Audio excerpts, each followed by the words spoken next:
আশা করি সবাই ভালো আছেন। আজকে আমি আপনাদের একটা আইডিয়া দেওয়ার চেষ্টা করব যে কানাডার ভিজিট ভিসার জন্য কি ডকুমেন্টের সাধারণত প্রয়োজন হয়ে থাকে।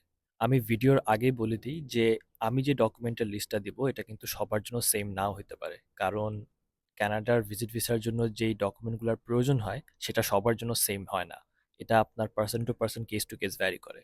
সো এমনও হইতে পারে যে আপনাদের আমি যে লিস্টটা দিব তার থেকে আপনারা বেশি ডকুমেন্ট আপনাদের থেকে চাইতে পারে, আবার এটা থেকে কম ডকুমেন্টও আপনাদের থেকে চাইতে পারে। সো শুরু করা যাক। সো প্রথম সবচেয়ে গুরুত্বপূর্ণ ডকুমেন্ট হচ্ছে আপনার একটা ভ্যালিড পাসপোর্ট থাকতে হবে। সেকেন্ড, আপনার লাগবে হচ্ছে একটা লেটার অফ ইনভিটেশন, অর্থাৎ ক্যানাডার ভেতর থেকে কেউ যদি আপনাদের ইনভাইট করে থাকে তাহলে ওই লেটার অফ ইনভিটেশনটাও আপনার সাবমিট করতে হবে। থার্ড হচ্ছে গিয়ে প্রুফ অফ ফান্ডস অথবা ব্যাংক স্টেটমেন্ট।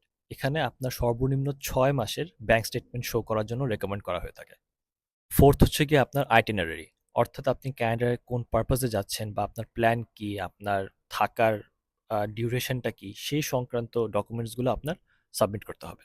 এছাড়া আপনাদের থেকে যেতে পারে ট্রাভেল হিস্ট্রি, যে আপনি বিগত সময়ে কোন কোন দেশে ট্রাভেল করছেন।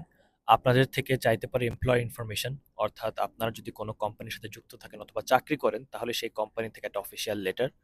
আপনার থেকে চাইতে পারে এনআইডি। আপনি যদি ম্যারিড হয়ে থাকেন দেন আপনার থেকে ম্যারেজ সার্টিফিকেটও চাইতে পারে। আমি রিসেন্টলি ভিজিট ভিসার অ্যাপ্লিকেশন করছিলাম আমার আব্বা আম্মার জন্য। তো আলহামদুলিল্লাহ ওইটা আপনার 9 থেকে 12 দিনের মধ্যে অ্যাপ্রুভ হয়েও গেছে। এবং মোটামুটি আমি এইসব ডকুমেন্টসই ইউজ করছিলাম সাবমিট করার জন্য। সো আশা করি এই চেকলিস্টটা আপনাদের কাজে আসবে। আর এমনিতে আমি ভিজিট ভিসার অ্যাপ্লিকেশনের একটা ফুল প্রসেস ভিডিও করছি স্টেপ বাই স্টেপ। ওই ভিডিওর লিঙ্কটা আমি এই ভিডিওর কমেন্ট বক্সে দিয়ে দেওয়ার চেষ্টা করব। সো আপনারা আগ্রহী হলে দেখে আসতে পারেন। এবং ওইটা দেখলে আপনার মোটামুটি ফুল প্রসেস কিভাবে কি করতে হয় এ টু জেড আশা করি আপনাদের ওইটা জানা হয়ে যাবে এবং আপনারা ঘরে বসেই ওইটার অ্যাপ্লিকেশনটা করতে পারবেন।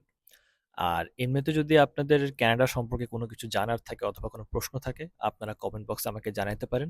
আমি চেষ্টা করব নেক্সট ভিডিওতে ওটা কভার করার অথবা আপনাদের কোনোভাবে জানানোর। সো এটাই। আল্লাহ হাফেজ।